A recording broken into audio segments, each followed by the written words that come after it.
বাংলাদেশকে আবার রসাতলে নেওয়ার, বাংলাদেশের গণতন্ত্রকে হত্যা করার, বাংলাদেশে আবার একটি নির্বাচিত সরকার কায়েম হোক, এই বিষয়টিকে দূরে ঠেলে রাখার জন্য আবার কারো কারো সাথে রাতে বসে বরিশালে মিটিং করে আবার নতুন ষড়যন্ত্র শুরু করছেন। যিনি আওয়ামী লীগের আমলে মেয়র পদে দাঁড়িয়ে কানে ধরে তওবা করেছিল আওয়ামী লীগের আমলে আর কোন নির্বাচনে যাবে না, গণতন্ত্র ফিরে না আসতে বাংলাদেশ আর কোন নির্বাচনে অংশগ্রহণ করবে না। তাই সেই নেতার প্রতি আবেদন জানাবো, উলট পালট কথা না বলাই ভালো।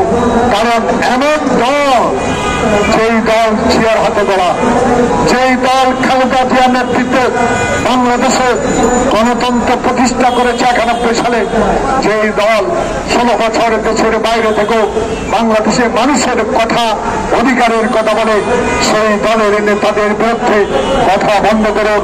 যদি কথা বন্ধ না করেন তাহলে আমরা জনগণকে নিয়ে রুখে দাঁড়াবো, জনগণকে নিয়ে রুখে দাঁড়াবো। এবং নির্বাচনকে বিব্যাহত করার কোন হীন প্রচেষ্টা আপনারা করেন, জনগণ আমাদের সাথে আছে বিশ্বাস। কারণ হাসিনা বলেছিল যদি আওয়ামী লীগ ক্ষমতা থেকে চলে যায় এই বিএনপির হাতে একটা কর্মীও টিকবে না, সবকে মেরে ফেলবে। ওকে হাত দিয়া বলতে পারে তারেক রহমানের নির্দেশে একটি আওয়ামী লীগ দুঃশাসন যারা করেছে, চাঁদাবাজি যারা করেছে, অস্ত্র দিয়ে মানুষকে হত্যা করেছে, তাদের বিরুদ্ধে গায়ে আমরা হাত তুলি নাই। কারণ আইন নিজের হাতে চলবে।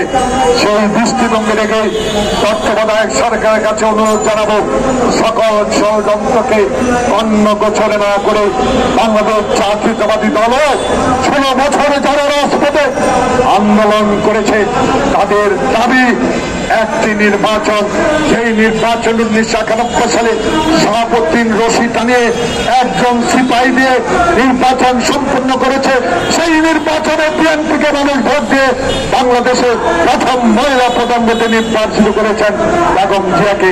আবারও আপনার কাছে অনুরোধ থাকবে, সকল ষড়যন্ত্রকে বাদ দিয়ে এমন একটি নির্বাচনের ব্যবস্থা করুন যে নির্বাচনে জনগণের ম্যান্ডেট, প্রত্যাশিত নির্বাচন, আমার ভোট আমি দেব, এই অধিকার প্রতিষ্ঠা হয়। সবাইকে ধন্যবাদ, আজকে ধন্যবাদ।